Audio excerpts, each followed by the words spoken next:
Hello, Archie Dunlop here with Talking Astrology with Archie on Thursday, August the 1st, 2024. Happy August! So in this video, as always, I will look at the astrology and the I Ching of today, August the 1st, see what's going to happen, and I'm going to look at the 12 signs. Now, as far as my topic is concerned, I'm afraid my topic is a little bit bleak.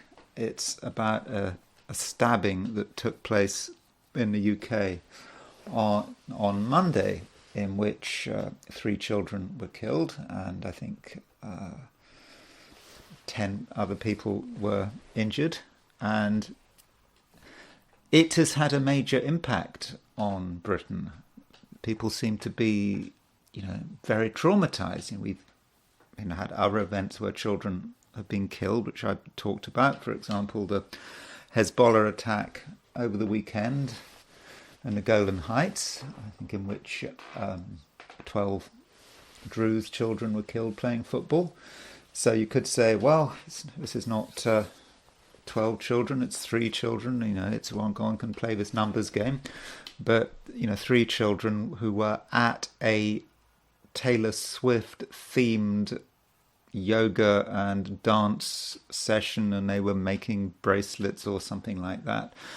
And so everyone is very traumatized. And, you can see when you look at news channels, people reporting the news, the news reporters were very emotional about it, almost in tears. Nigel Farage, for GB News, he was talking about it. He was clearly very upset about it. So it's clearly a big deal in the UK. Now, you could say that I shouldn't be talking about this kind of thing, but this is astrology. We need to look at what was going on astrologically at the time of the stabbing and how it relates to other charts. For example, the charts of England, say for example the 1066 chart, the chart of Keir Starmer, the British Prime Minister, the chart of Yvette Cooper, she's the British Home Secretary in charge of law and order and things like that. And also, we kind of have to ask this question, would we have been able to predict it? Would we have been able to see this event before it happened? In practice, that's going to be pretty impossible.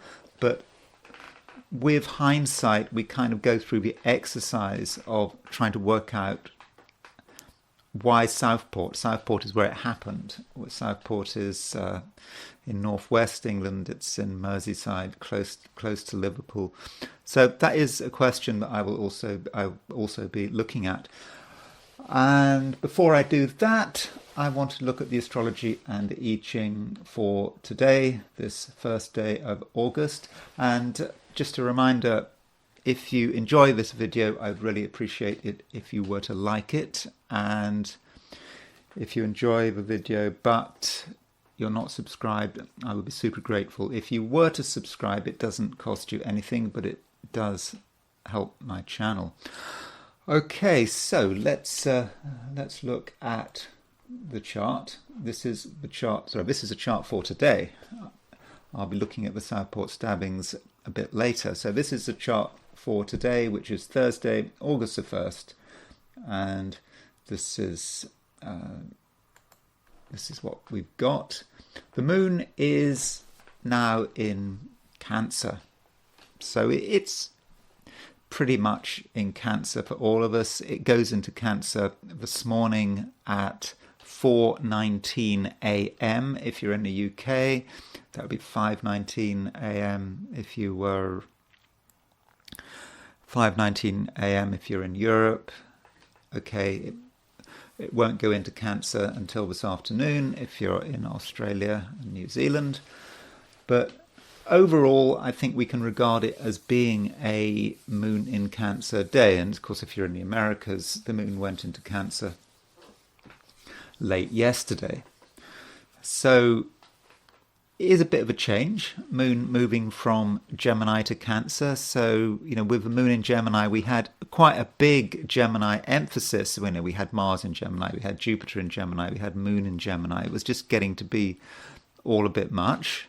And so with the moon leaving Gemini, it provides perhaps a little bit of feeling, a little bit of emotion, because before the moon was in Cancer, we only had Saturn and Neptune in Pisces, so there wasn't much water around. There wasn't much in the way of emotional flow, and certainly with moon moving into Cancer, that is very much provided. And just before the moon moves into Cancer, it makes or made a square to Neptune. So moon square Neptune, which you might pick up on, particularly if you're in Asia, Australia, New Zealand.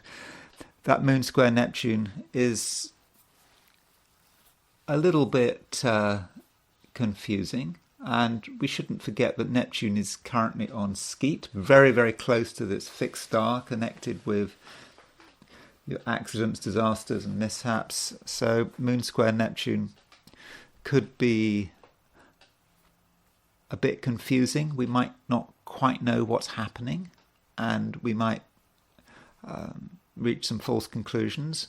And also we have to be a little bit careful with water, playing around with water, activities connected with water. They may not work as well as they should.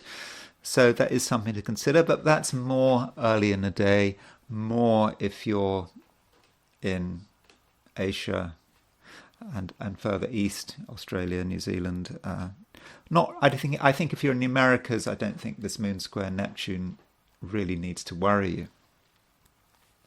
Now, the moon, when it moves into Cancer, it makes a sextile to Mercury.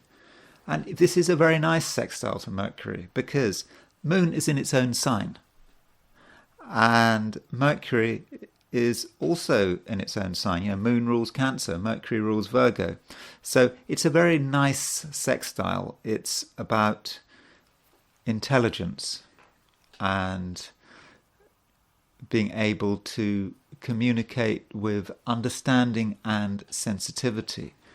So we can think things through, and we're not going to go crazy about it because moon in Cancer, Mercury in Virgo, these are quite stable signs, negative signs.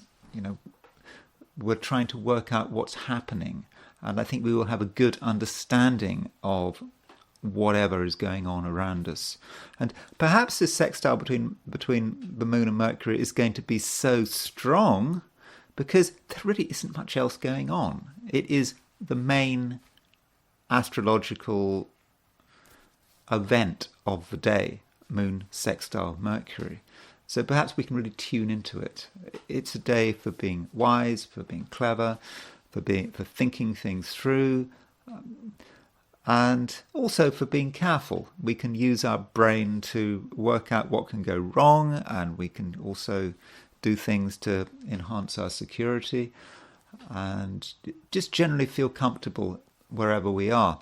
Now, because it's the only aspect, this may mean that, when I go through the 12 signs, that I don't actually have much to say. That's all there is.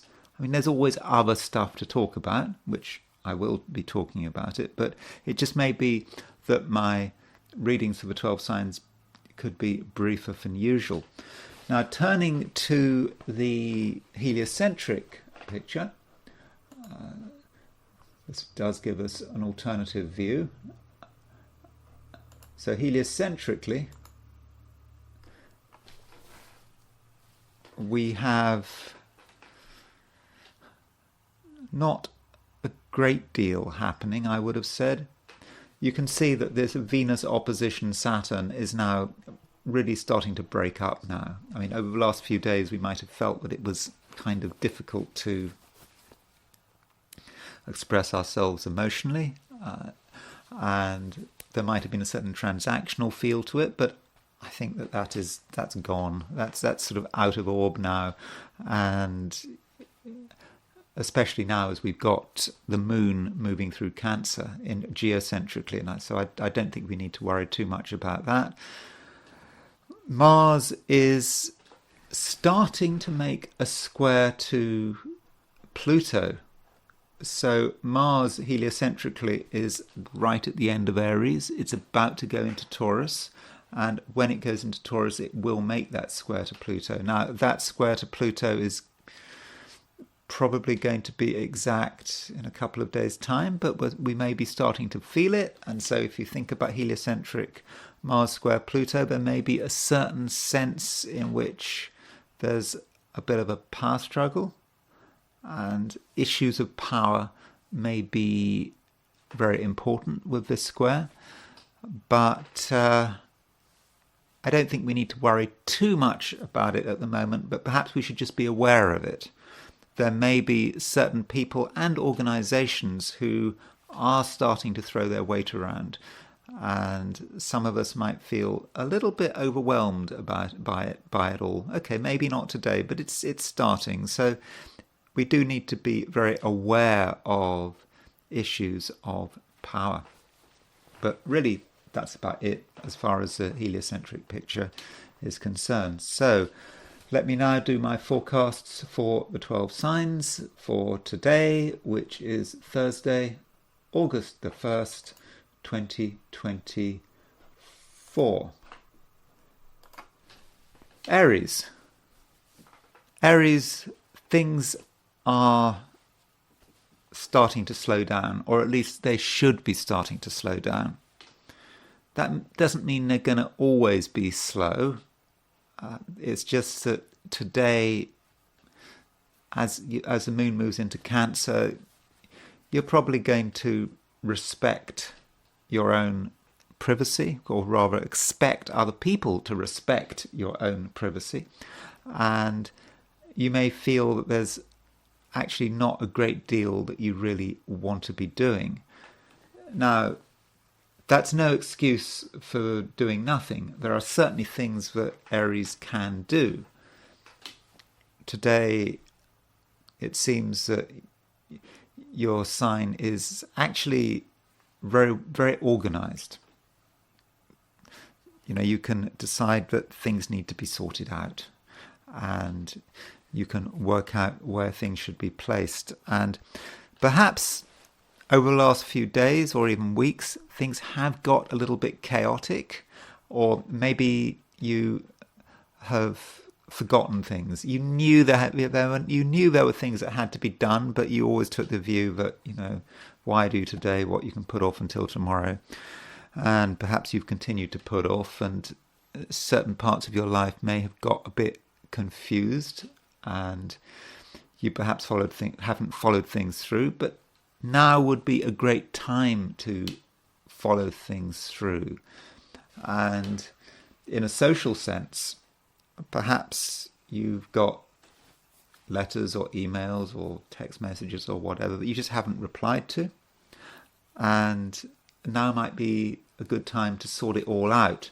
It's not too late. You might think that perhaps it's been a week or two since you've responded to someone, and now perhaps you can actually sort it out. So if there's anything where you feel guilty today, where you just feel guilty because you've been unreliable, any sense of that, then now is really a very good time to sort it out. And in fact, Aries, if it were to be true that you were to do nothing today, or you were to avoid the point, you would decide that you're going to really keep putting it off until tomorrow, then you are actually going to start feeling tense and kind of a bit nervous. That could be happening today. Just feeling that something has to give, and it's just not quite how you'd like it. Yet you understand that you feel more comfortable when you're away from the world, but still you do feel this sense of nervousness. And the best way to deal with this sense of nervousness is tension, perhaps that something has to happen, is to just do what you feel is necessary. You might take the view that it's not going to help, because you'd really like to be doing something more dramatic, but it will help. Just by doing all the things that you should have done much earlier, just sorting it all out today and into tomorrow, I just think you'll feel a whole lot better in that way. Taurus. It's a nice day, I think. You probably can't expect much to happen, but you really don't want much to happen. It's just a day when, you've got the moon, which has a great sympathy with Taurus. And remember, the moon is exalted in Taurus. So you've got the moon in Cancer, and it's the moon it's got a special relationship to your sign because the moon is exalted in Taurus. So there's almost it's almost the case that the moon is a ruler of Taurus. I say a ruler of Taurus. Of course, the main ruler of Taurus is Venus. But I do think that the moon has a subsidiary relationship with Taurus. And so the moon is in Cancer. It's making a sextile to Mercury. And it sort of feels that you actually have quite a lot of freedom. You can do what you like at your own pace, and there isn't any real pressure on you to do anything dramatic. And if there's something you want to do in some kind of gentle way, that's okay. And so have an easy day. Your ability to communicate, I think, is going to be extremely good, and most importantly, you're going to be able to communicate what makes you special. There are all sorts of things that make you special. It's just things you can do, the person you are, the things that you can do but other people can't do. That is something that you really are able to communicate. So, just do it. Don't feel hurried. Don't feel rushed. It can all happen at your pace.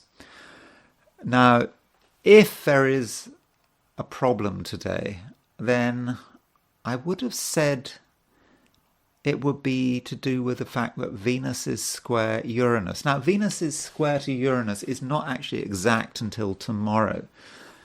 And so it's easy to fall into the trap of only looking at the exact aspect and say, well, Venus isn't exact. Venus isn't square Venus isn't square Uranus until Friday, so I'm not going to talk about it until Friday, until tomorrow. But I think you're starting to feel it. And so perhaps with Venus square Uranus, you may just feel that something isn't quite right. Overall, yes, you can be relaxed and calm, but as you move through the day, there may be a sense that something has to give, perhaps. And if you're spending a lot of time at home, for example, it just may start to feel a little bit claustrophobic. And maybe you'll feel that perhaps your family are not being sufficiently supportive, or there's just something about family members that sort of might make you a little bit aggravated. But try not to take it to heart. Try to keep your cool. Try to focus on your mind and your brain rather than your feelings. And well, I didn't mean that. Let me rephrase that.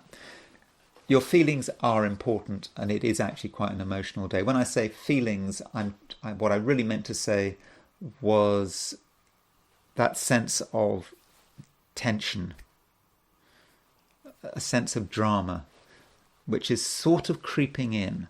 I do think it's more about tomorrow, Friday, but you're starting to feel it.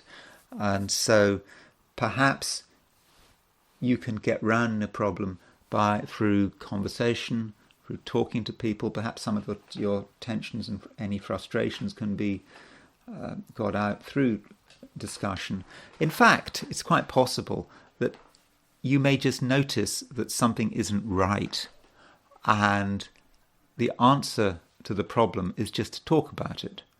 And by talking about it, you'll be in a better position to deal with tomorrow's challenges. So I don't think I want to completely exaggerate this Venus square Uranus. Though I suppose if we look at what the Venus square Uranus actually means and what it can mean, Venus square Uranus can be about someone who is very independent-minded. Yeah, and so Venus is you, square Uranus, wanting to do things your way, being independent-minded. And this independent-mindedness is going to become stronger towards the end of the day.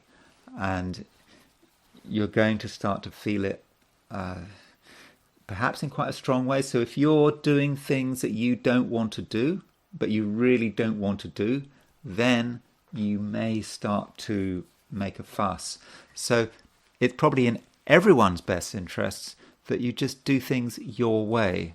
You know, regardless of what other people say, what other people want. Sure, you can talk about it, but don't do things that you don't want to do, because that's just going to make you annoyed and everyone's going to be miserable. But that absolutely shouldn't happen. Fundamentally, it should be a nice day when you're in control, when you're relaxed, when you shouldn't feel pressurized to do anything.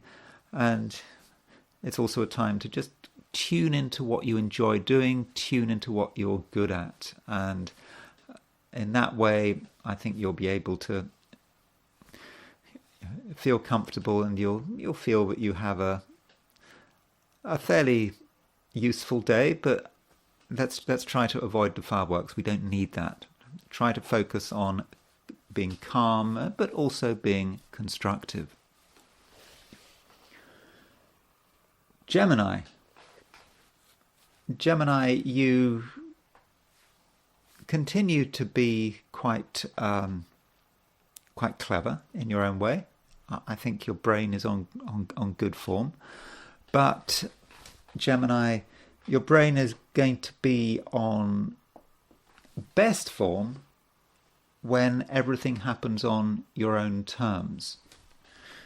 You know, if you try to make a special effort to be with people, then you might feel disappointed, and you might feel that you can't properly express yourself, and that could be a bit of a problem. So do really try to look after yourself. Now, there may be a little bit of pressure in terms of your work, if you're working today, if you're having to, for whatever reason, interact with authority figures. That could be an issue. The reason for that is that there is this really minor aspect between Mercury and Saturn. It's not usually picked up upon. It's one of the multiples of 15 degrees.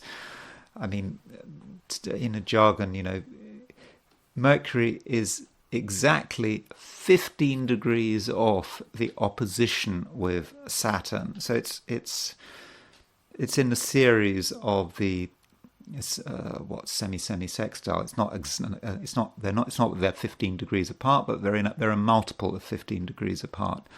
And so there just may be a little bit of pressure from outside to do things someone else's way, and maybe someone will try to make you feel guilty or try to impose something upon you.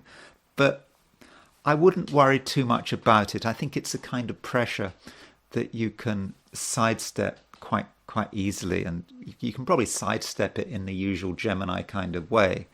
You come up with an excuse, you come up with a reason why you can't do it, or you postpone it. You can just be a Gemini. Or if you have to deal with someone directly, I think your ability to argue and to push a particular point is going to be pretty good. So don't worry too much about external pressure, because I think that one way or another you will be able to deal with it pretty easily. And the main aspect today is Moon sextile Mercury. Moon is in Cancer. Moon is very well placed in Cancer. And so that means, Gemini, that your brain is going to be on extremely good form, and there's going to be a direct line between your mind and your heart. And for Geminis, that's always a good thing, because Geminis, and I'm saying this as a Gemini, Geminis can sometimes be accused of being schizoid. Schizoid, the mind and the brain going in two completely different ways, just not having much connection with each other, and certainly not having much of a healthy connection with each other. We have a bit talking about the mind-body split, but with Moon sextile Mercury, mind and heart have a good communication with each other. And so what you say and what you feel can be the same thing, and you can talk about how you feel in a relatively smooth way, at least smooth for a Gemini. And at the same time, you're going to be able to get to the point, but in a fairly relaxed and low-profile kind of way. And I think this might particularly apply to money, because, the Moon is in Cancer, and in the Gemini chart, the sign Cancer does have a relationship to money. So with Moon sextile Mercury, I think that you'll be good at dealing with financial issues. Not in a way that, that you feel pressured. It's just that you'll understand what matters, and you'll understand what needs to be done, and you'll have just a good sense of, the right way of going about things. So Gemini, that is, very much something you can do, and you can, in the process, really start to use your intellect in an effective way. But at the same time, you're just going to have a natural feel for things. So if something is not quite right financially, you'll just know. It'll be obvious to you. If anyone is deceiving you, trying to pull the wool over your eyes, you'll just know about it straight away, and you can probably sort it out without much of a fuss. And if you can be bothered to look at financial details, I don't know, if you're doing your tax, or if you're looking at, I don't know, company accounts, or whatever interests you financially, you'll be able to get to the heart of the matter very quickly. Cancer. Well, I was just actually reading the comments on this for my video I put out yesterday. I was looking at the comments, and someone said, "Oh, can you get to the point about Cancer?" It's very difficult to get to the point, isn't it?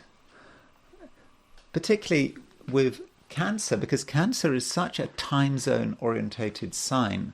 The sign Cancer, its ruler is the Moon, and of course the Moon is a fast mover, and time zone really can matter. The difference between Australia and California is massive. They are a day apart. And so the Moon moves, 12, 13, 14, 15 degrees in a day. So for Cancerians, I think the time zone really can be very important. So getting to the point can be difficult, because there may be different points depending on where you are. But today, I think we can be pretty clear on what the point is. And I suppose the fundamental point for Cancerians right now is that the Moon is in Cancer, pretty much whatever your time zone. Okay, if you're in Australia or New Zealand, the Moon might not move into Cancer until this afternoon, but still the point is the Moon is either in Cancer or it is moving into Cancer. And so that is good news, because the moon rules Cancer. The moon is just very comfortable in Cancer, and the moon is making a sextile to Mercury. That is another point about today. Moon sextile Mercury. Moon sextile Mercury is a great aspect. Actually, I've got moon sextile Mercury in my chart, but I've got moon in Aries, sextile Mercury in Gemini.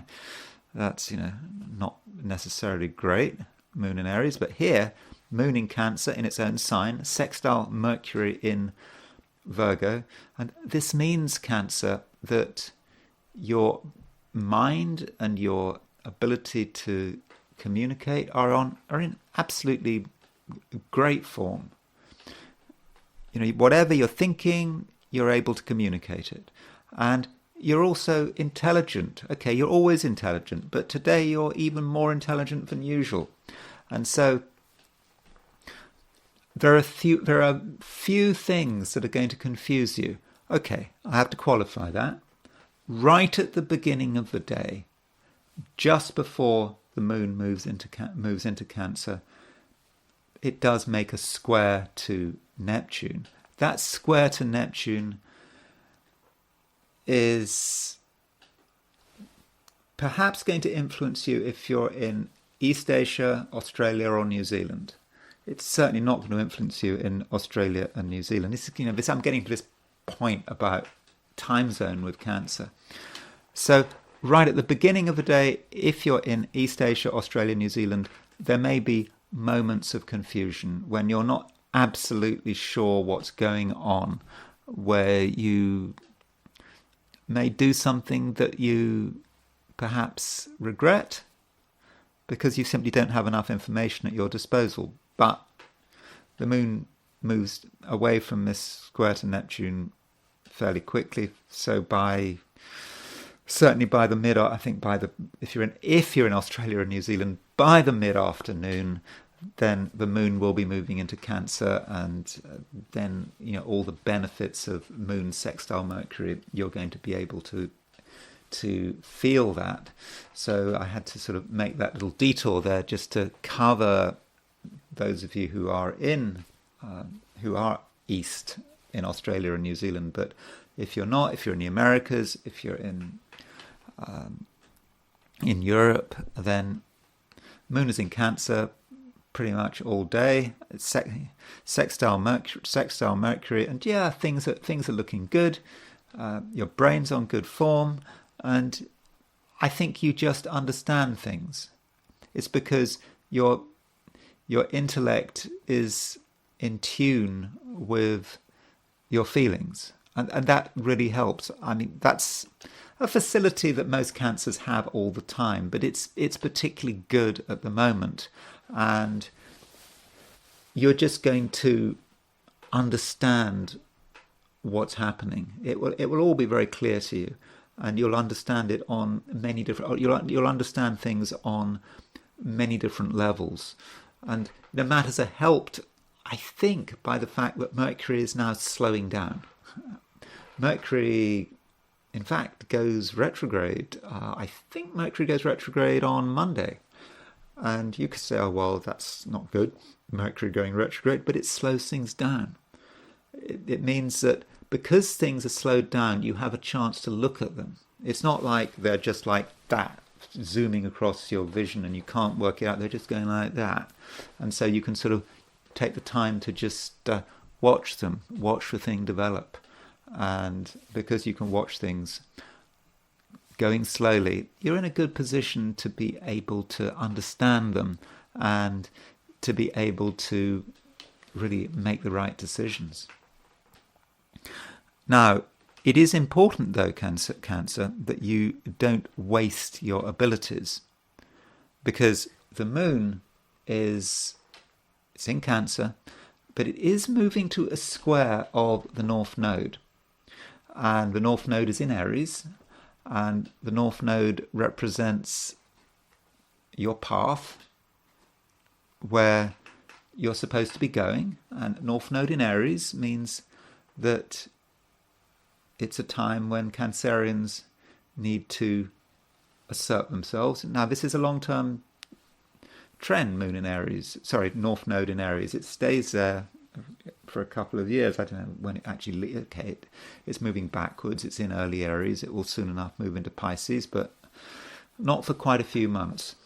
And so with the Moon square North Node, it's like you have to, it would be best if you were to use your feelings to understand what the way forward is, and your feelings can help other people. Your feelings can provide insights in terms of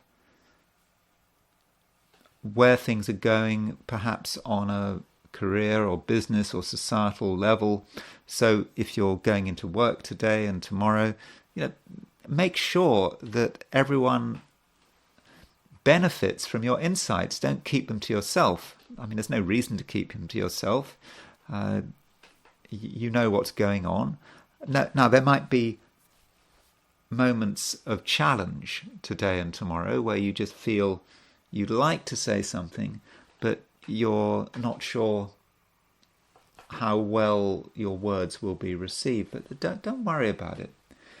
You have got something to contribute, and if you feel something needs to be said, then say it, because I think you'll be able to choose your words carefully, and you'll get the balance right between diplomacy and necessary assertion.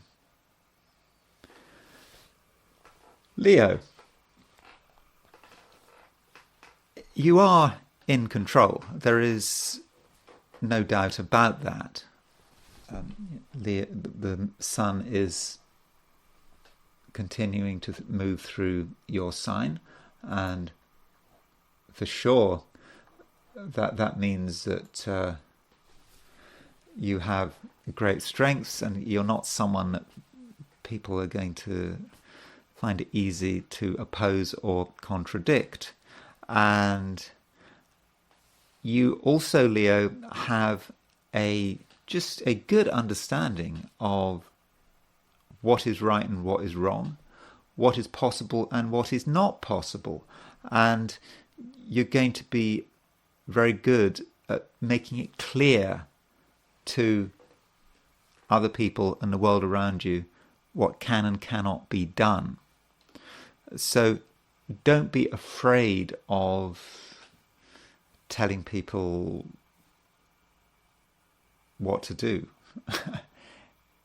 You don't have to order them around, boss them around.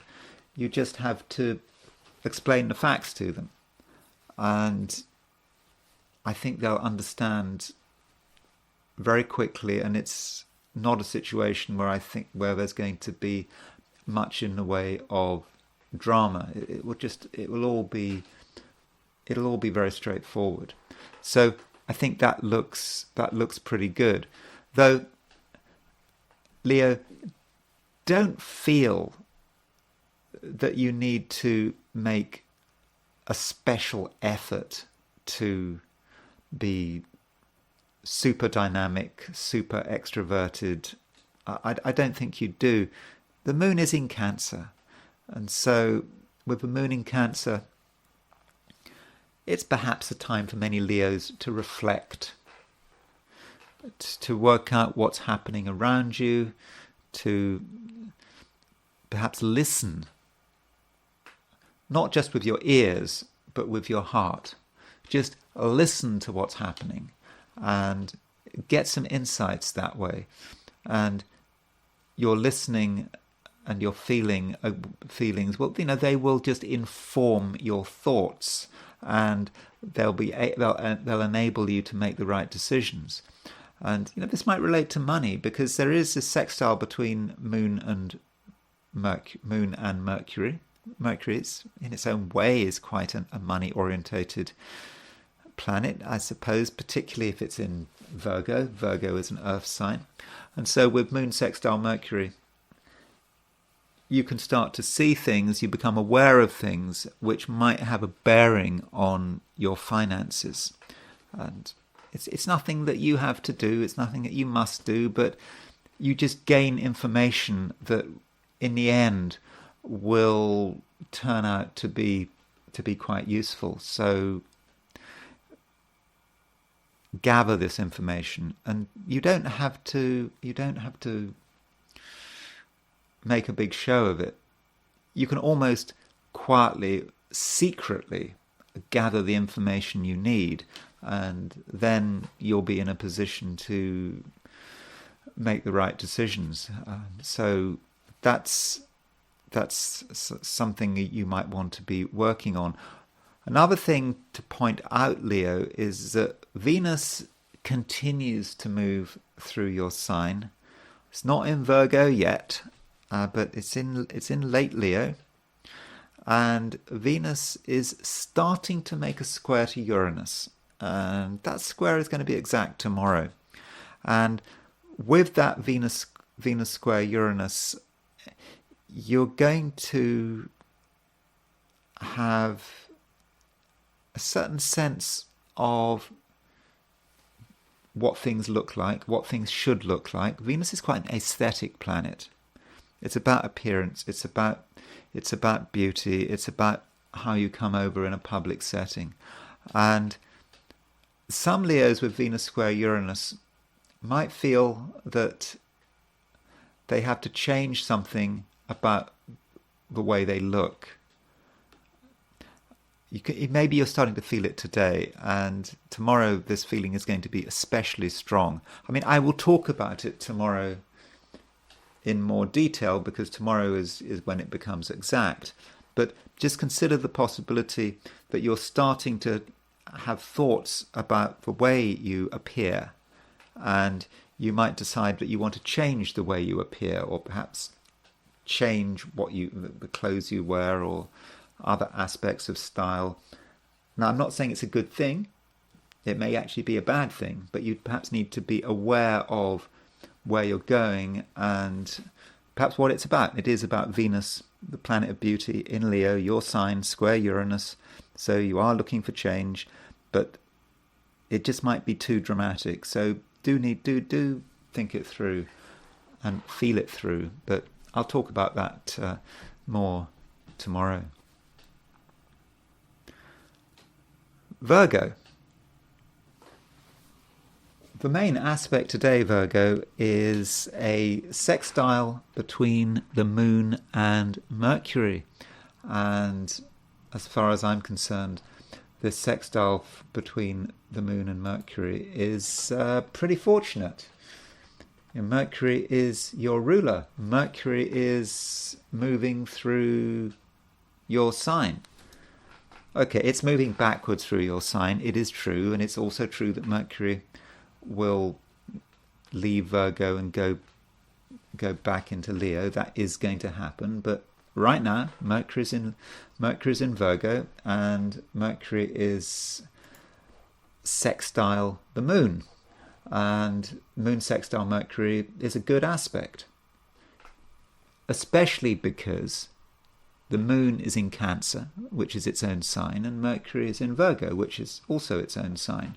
So with Moon sextile Mercury, for one thing, your mind is on great form, and I think by and large you can trust yourself to make the right decisions. I think that the reason you can make the right decisions is because you can not just focus on the facts in front of you, but you can also consider the emotional environment. So you can make decisions which are intellectually correct and which are also emotionally sensible, which take into account your feelings and other people's feelings. Indeed, I think you're going to have a good understanding of people's feelings, what they can put up with, what they will tolerate, what they're unhappy about, and all of this is really going to help. So I think that you can benefit from today, and I think you can afford to be sociable. You don't have to be sociable in a major way. You don't have to be a crazy extrovert, but just meeting people, talking to them, even if it's just over the phone, just getting an idea of what people have to say. And people are going to like what you have to say because you're going to be quite reassuring. And if people are worried about something, you're a good person to have around because you understand what's going on. And I think also, Virgo, you're able to put things in perspective, and you're also able to put into perspective things that are unpleasant. There are unpleasant things going on all the time. I suppose it's part of the human condition, but maybe you're aware at the moment that people are more focused on the unpleasant than usual, perhaps in terms of what they're talking about, what they're worrying about. And I suppose that affects you as well. You are quite sensitive to the darkness around you, and the fact that some people are not nice. You're aware of that more than usual, and that is something that you're going to be quite good at talking through. So if you're worried about something or other people are worried about something, just by talking it through, you can get some kind of perspective. If people are worried about something and they don't talk about it, then of course the worries just fester. But I think at the moment, Virgo, you're in a good position to be able to discuss things and, in many cases, work them through and perhaps find a good solution. And so Virgo, I do think that is something that you really should be working on. I think it's you, and so in that sense, you can make things easier for everyone. So really, Virgo, that's about it. I think this moon sextile Mercury, it's a great aspect. I think you no need to underestimate yourself, but at the same time, there's no need to make a big show of things. Just be yourself, trust yourself to make the right decisions, and be ready to talk about your views and talk about your opinions, because you're able to bring together heart and mind.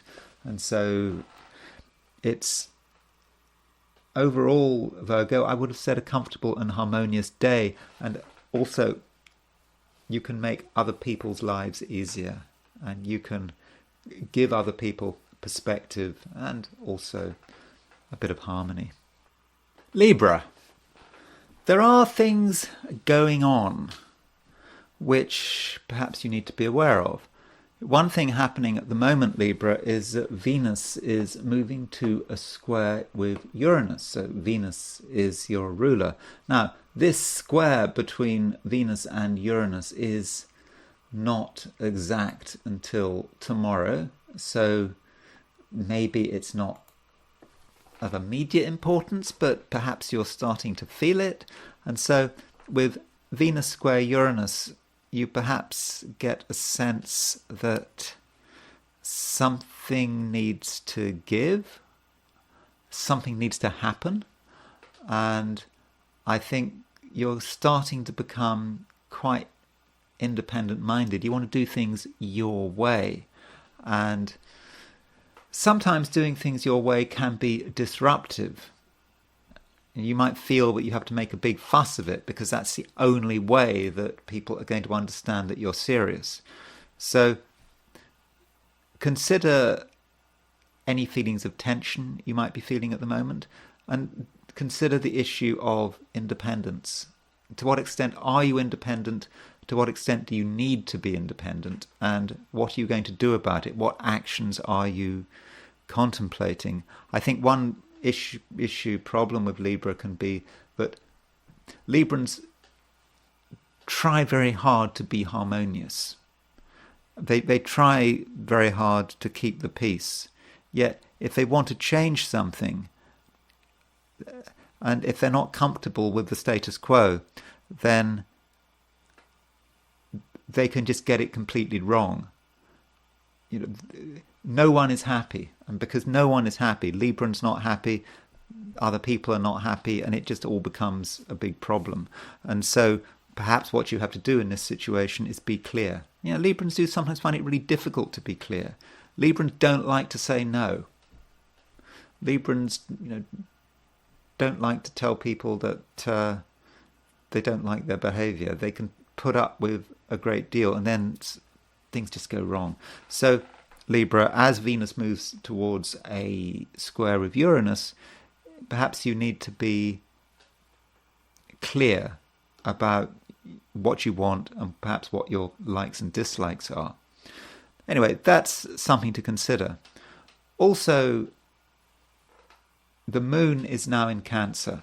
Okay, it doesn't get into Cancer if you're in Australia or New Zealand or East Asia until this afternoon. But I think that for most of us, it's in Cancer, and so it's either going in Cancer or at least it's going into Cancer. So with a moon in Cancer, it kind of pushes you into the limelight. You want to be seen and heard, or at least you should be seen and heard, because you've certainly got something to contribute. And you're helped by the fact that the moon in Cancer is making a sextile to Mercury. And there's a nice balance here. Moon in Cancer wants to be out there, wants to be getting some attention, wants to be in the limelight. But Mercury is, at the same time, is thinking things through. There are things that need to be thought through in quite a secret way, quite a private way. And so you're able to get that balance right. You can be there in public view, but privately your mind is working away and you're understanding what's going on and how best to proceed. And I think that your ability to communicate, perhaps with a wider audience, even with the public at large, is going to be good. You'll just know how to make an impression. And I think that you will be able to get a good insight into what the masses are thinking and feeling. So I don't think that you're going to be making social mistakes today. Or rather,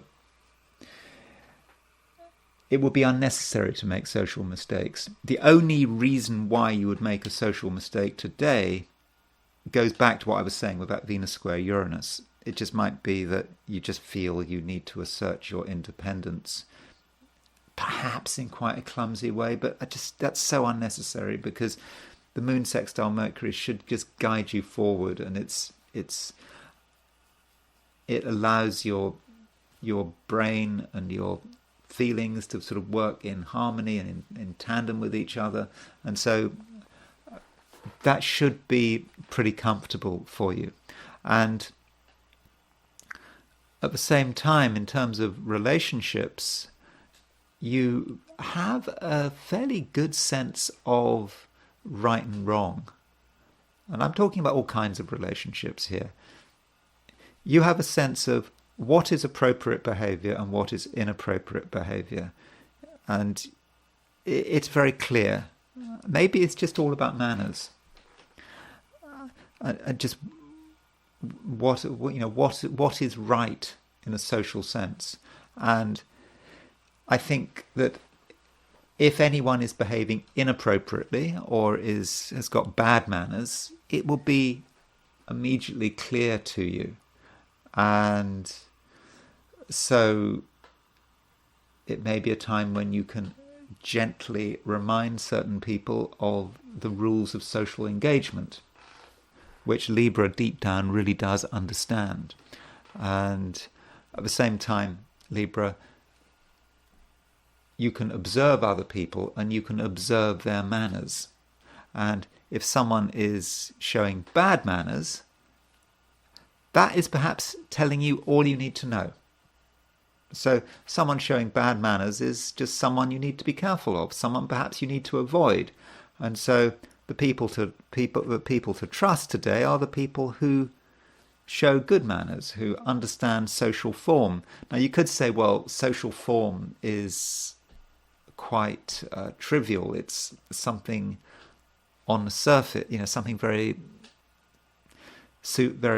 surface level, superficial, but we shouldn't be worrying too much about. It's a real person that matters. Well, that is a view, but you could alternatively say that if someone refuses to follow social manners, they refuse to just accommodate themselves to whatever is right in a particular society. I suppose, it's like if you go to another country and another culture that is different from your own, you need to make some effort to understand what the social norms are. And if you break those social norms, you're going to get yourself into trouble. But it's also showing a certain amount of arrogance to break social norms because you think you're better. And so by looking at social norms, Libra, and by looking at how people are behaving, you just get a good understanding of who to trust and perhaps who needs to be avoided. So I suppose today, Libra, I think that you could say that manners really do matter. And manners and people's lack of manners can inform you and actually help you make good social decisions. Scorpio. It's nice that the moon is in Cancer. We've just recently had a lot of planets in Gemini. We've had Moon in Gemini, we've had Mars in Gemini, Jupiter in Gemini, and that's just perhaps a bit too much from a Scorpio perspective. I mean, Scorpio and Gemini are two signs that don't have a great deal in common. And so when you've got when you had the moon in Gemini as well as Mars and Jupiter in Gemini, you possibly felt that you weren't quite on the same wavelength as other people. You may have just felt somewhat alienated. But now with the moon moving into Cancer, and it moves into Cancer, well, it moved into Cancer last night if you're in the Americas. If you're in Europe, it moved into Cancer very, very early in the morning. Okay, if you're in Australia or New Zealand, then moon moves into Cancer this afternoon. But overall, moon is either in Cancer or is moving into Cancer. And so Scorpio, moon moving into Cancer is fortunate because Scorpio is a water sign, and moon in Cancer allows you to be more relaxed. You don't have to be quite so much on your guard. And I think it actually also makes you more open-minded. From a Scorpio perspective, you might think that Gemini, air sign, open-mindedness, but actually from a Scorpio perspective, Gemini is not a particularly open-minded sign. It's all about perspective. And so with moon moving from Gemini to Cancer, you can have a greater awareness of all the things that are possible. And you're going to be less afraid of stepping outside your comfort zone. And the moon in Cancer, it does make a sextile aspect to Mercury. So that sextile aspect to Mercury is going to be very useful. It's going to make you better able to deal with other people. You're going to find it easier to talk about a range of subjects. Idle conversation, which in the past you may have shunned, may be easier. You can have a conversation about nothing in particular with someone. Okay, it may be a waste of time, but a conversation about nothing in particular, might help break the ice. So if there are people you're trying to get in touch with or trying to understand, now is a good time to talk to them, because things will just be very smooth. And I think that your sensitivity will be on great form, but at the same time your verbal skills will also be finely tuned. Now, I'm not saying that everything is completely easy. There could be, Scorpio, a certain sense of just a bit of tension. You just feel that something is not being said that should be said. Or perhaps people are keeping something secret, or there's something you want to do that you can't do. It needn't dominate your day, but it could. It just could have an impact. And at the same time, you just might feel that certain people are grating a little, just a little, especially if you're in an environment like a business environment or in a workplace. Certain people, it's just going to grate a bit, and there's just going to be this certain sense of tension. It's not the main theme today. I must emphasize that it's not the main theme today. It's, in general, is a day for being open-minded, expansive, and optimistic, but there's still that residual tension, and you mustn't take it too seriously. And it's probably the sort of tension that can actually be worked through by interaction. So if something's bothering you, if something seems to be holding you back, then now's the time to just be talking about it. And as a Scorpio, I understand that you don't like to talk about difficult issues. I mean, you're very good at talking about difficult issues, but you don't necessarily enjoy doing it, and you'd prefer not to. And so today, it might be just a good time to just talk about what's on your mind, see what other people have got to say about it.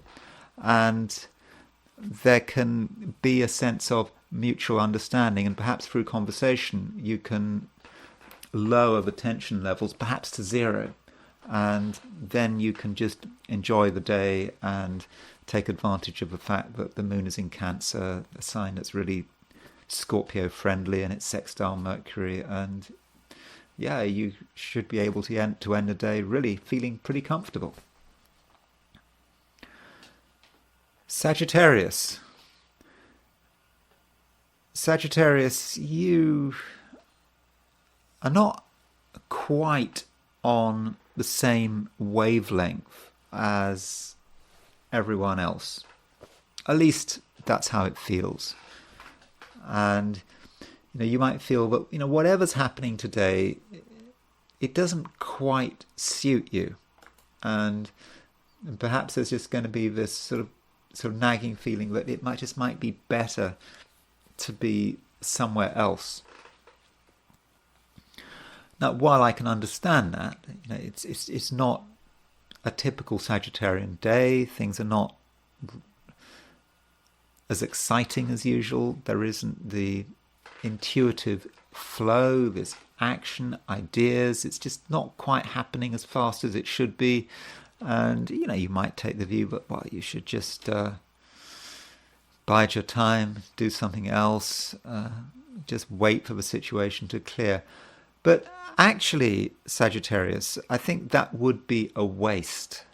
Because at the moment, Sagittarius, if you're honest with yourself, you actually have a good sense of what is happening, and you're able to, I think, express yourself very well, but not express yourself in a way that is wild and exciting and typically Sagittarian. You're actually able to focus on the things that matter. Even fairly tedious details, you understand it all. And you're able to express this understanding. And that means that if you're going into work, for example, or you're involved in any kind of business activity or high-profile socializing, you're going to be sensible, and you will have good ideas, even if you don't find these ideas very interesting, and you will be helped by your sensitivity. Now, all things being equal, Sagittarius has a certain reputation for being a little bit insensitive. Sagittarians are known for sort of blurting things out and being tactless. But not today. Today, you understand things. You have your finger on the pulse. You can walk into a room full of people and understand exactly what's going on without asking any questions. And your emotions are finely tuned, and your emotions can guide your thoughts and also your words, the things you say. And so you are in tune with everything happening around you. You're just in tune. And you're also in tune with things that are not particularly pleasant. And that might have been part of the problem. Part of the problem might be that you didn't want to engage with the world. You felt perhaps you felt different. You felt out of sorts. You felt that it wasn't the right time because you just were aware of something. Something was just a bit wrong. And yes, you are aware of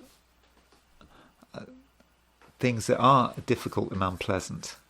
And I think I think actually it's quite a strong awareness. And it's not just about today. I think it's more about what's happening like over the week, and at the same time you're able, if you make the effort, to get a perspective on unpleasantness.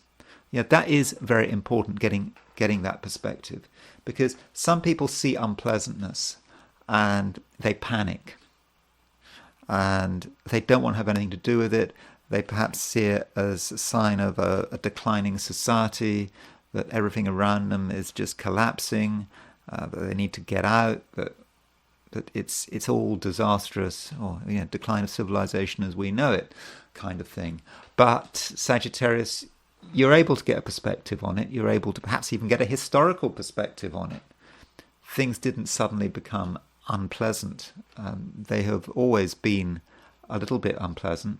Unpleasantness has always existed. And you do have that perspective. And the more open you are and the more you relate to the world, the more that perspective will become useful. And perhaps you'll be in a position where you can help other people get a perspective on what is wrong with the world in which they live. And sure, you can point out what is wrong with the world, but you don't have to panic. And it's not just the world at large, it's also perhaps about one's community, the community one is living in, which is not altogether pleasant. And you can point this out and you can talk about it and you can, get a sense of perspective. And unusually, I think you're going to be informed by your feelings. And I think your feelings are actually, at the moment, your strong suit. That's not always the case with Sagittarians, but I think today it really is the case. So use your feelings.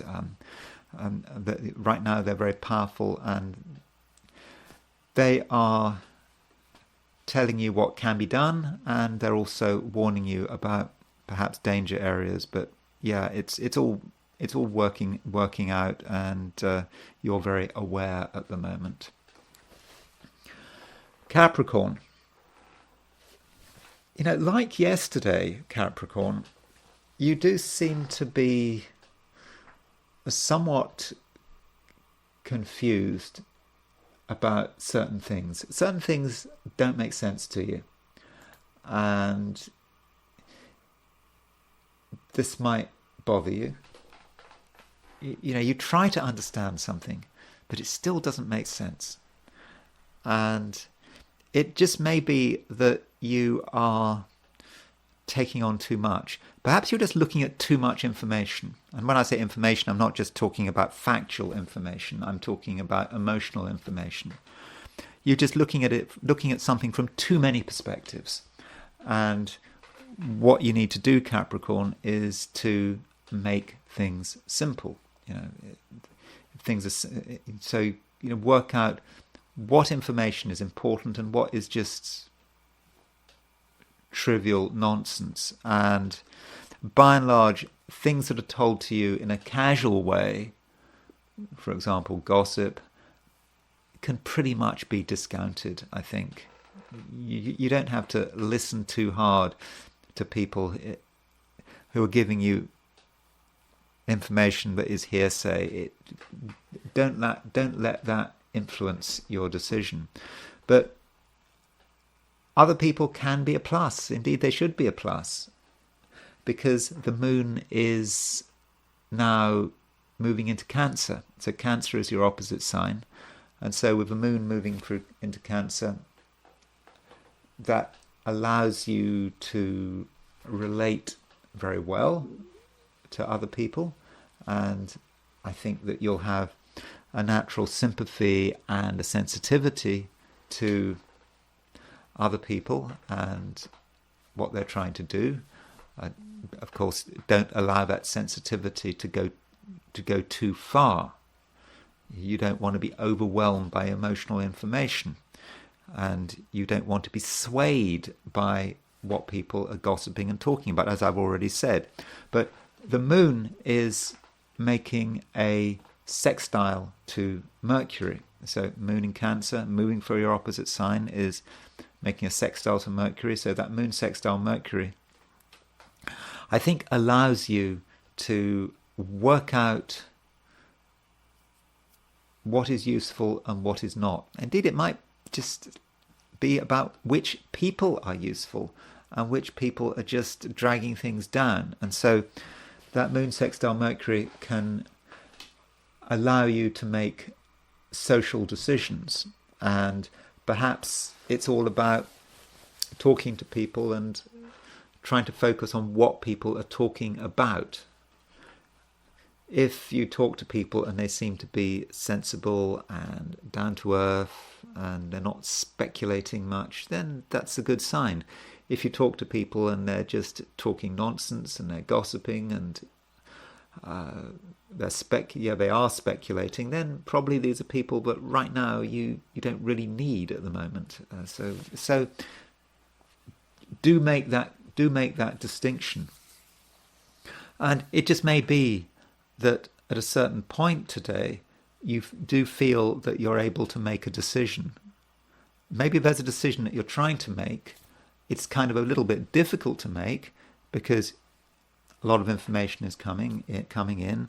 Certain people are confusing you, but there is some kind of decision that at some stage you want to make. And I think today it's a decision that you actually can make, and it's going to be very obvious, and you don't have to explain your decision, you don't have to discuss your decision, it's just there and you'll know exactly what needs to be done. And in the process you might have to be a little assertive and you might have to stand up for yourself, but I don't think that can be helped, and I don't think it's going to be much of a problem. It's only when you give the impression that you're open to discussion that the problems start. So if you make a clear decision and you say this is it, that's fine. But if you make a decision that then you sort of give the impression that you're prepared to compromise and negotiate, well, yeah, that's when the problems can happen. Now, as I've already suggested, other people do matter, and choosing the right company is important. And moon sextile Mercury, which we've got today, is about intelligence, and it's about effective communication. And there is an indication here that some people really do seem to know what they're doing, and they really know what to do, and they really do have incisive intelligence.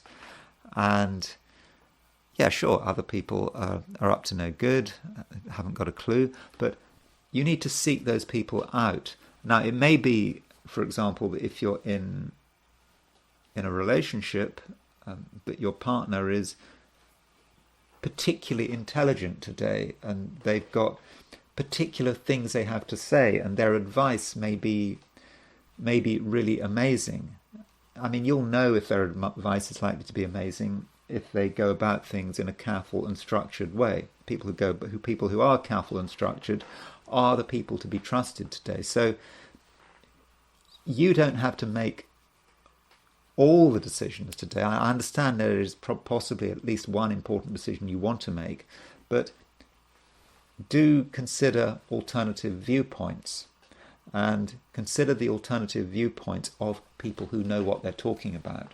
And some people really do know what they're talking about, and your job, Capricorn, is perhaps to work out who these people are. Aquarius, you're feeling that you'd like things to slow down a little. You know, things are just a little too fast, a little too complicated, or at least they have been in the past. And Aquarius, I think right now that you want things to be manageable. And that is going to be a big focus, ensuring that you just understand things. And if you don't understand something, then you're not really in a position to make any decisions about it.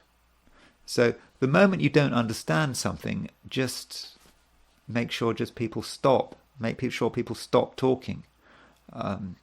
Or you need to stop what you're doing and take the time to do the necessary research.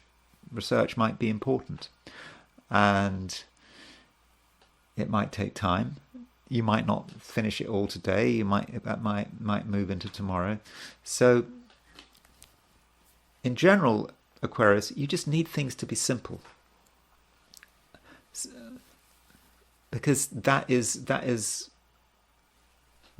the absolute first principle. If things are not simple and understandable, then really nothing can go right.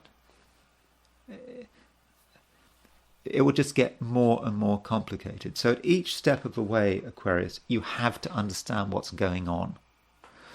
And as a result, things could take their time. But in a way, you've got time. And the moon is making a sextile to Mercury, and I think that moon sextile Mercury is going to be useful. Now, you've got the moon in Cancer, which is opposite, Cancer is a sign before Leo. You've got Mercury in Virgo, which is the sign just after Leo.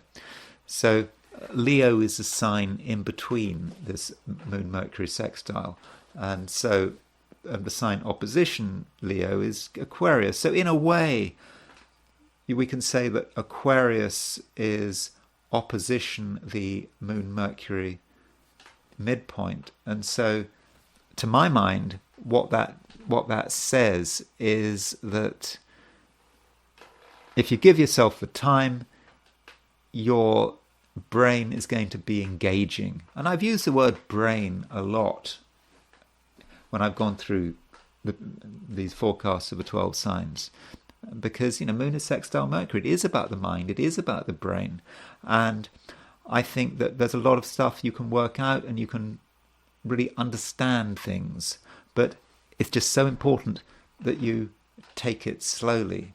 And this understanding is quite possibly going to be quite rational, about your rational intellect. It's not the kind of understanding that comes from doing research, looking at the facts outside of you. It's a kind of understanding that comes from your own mind. You, as an intelligent human being, you think about something and you use your logic and perhaps your morality as well. And nothing out there is necessary. You've got all the information in your head to work out what is right. And that's perhaps what you should be focusing on. Though I'm not talking about some instant decision, some instantly knowing what is right, but it just could take a bit of time. And you may need just time to just think about it, feel it through. It's perhaps about feeling and thinking and just also being logical and just in the end just knowing what is the right course of action. And once you've made that decision, it's going to be absolutely clear. So perhaps Aquarius, that is what the day is all about. And the most important thing to start with is making sure that everything is simple and straightforward and is right there in front of you. You don't want external complexity. If something is complicated in the outside world, then it should be avoided. If people are overly complicated, if people are just presenting you with information that you don't want to hear, then just avoid it. Just avoid it. And in the end, Aquarius, I'm confident that you're going to be able to come up with the right decision. Pisces. Moon is in Cancer. That's very nice from a Piscean view. It means that you're feeling pretty happy in general, and also I would have said fairly creative. There are lots of things you can do, and you do have a chance to be clever. And whatever talents you have, you are able to engage them, and you don't have to think about it very much. You just have to do what comes naturally to you. It will just all be very straightforward. And with the moon in Cancer, it's important, but whatever you're doing, you feel fulfilled by it, and also that you are enjoying yourself. If you're not enjoying yourself, then maybe that's a sure sign that it's not working, but it's not right for you. Okay, it may not be just about enjoyment, but it's just maybe just a sense of accomplishment, just a feeling that you are on the right path. And I think you're going to have a pretty good feeling for that. And if you feel that you are a fish out of water, then it seems pretty likely you're doing the wrong thing. So your feelings work well, and the moon in Cancer does make a sextile to Mercury, and I think that moon sextile Mercury does allow you to have a good rapport with other people. Mercury is in Virgo, it's in its own sign. Virgo is your opposite sign. So with Mercury in Virgo, you have a situation where you've got someone who is perhaps another person who they may be quite stubborn in their own way, not totally stubborn, but they're quite sure that they understand things, and this person may be very useful to you. And so perhaps if you want to move to the next level, whatever that level might be, it may be about talking to someone, getting some feedback. And I think that feedback is really going to be available. But you need to talk to people and discuss things with people who are on your wavelength. That's important. And that wavelength may include having a requisite level of expertise. You can certainly benefit from another person's expertise. Even if you're dealing with a subject that you yourself are an expert on, there's no harm in one expert consulting another expert, because then you really are going to be in a strong position, I would have said. And so you don't have to do everything on your own, but it's not a day at the same time for doing things other people's way. So It's your creativity that matters. It's not someone else's creativity. So the role of other people is to support your creativity, not to come up with an alternative. No, don't be creative doing that. Try to be creative doing something else. Now, that's not what it's about, Pisces. It's all about you. And it's all about you, but not in a selfish way. And those are my forecasts for the 12 signs. And I now want to look at today from the perspective of the I Ching. So I asked the question, what is Thursday going to be like for those watching the I Ching section of this video? And the first hexagram I got was hexagram 16, contentment. Now, in the Wilhelm translation of the I Ching, this hexagram is described as enthusiasm.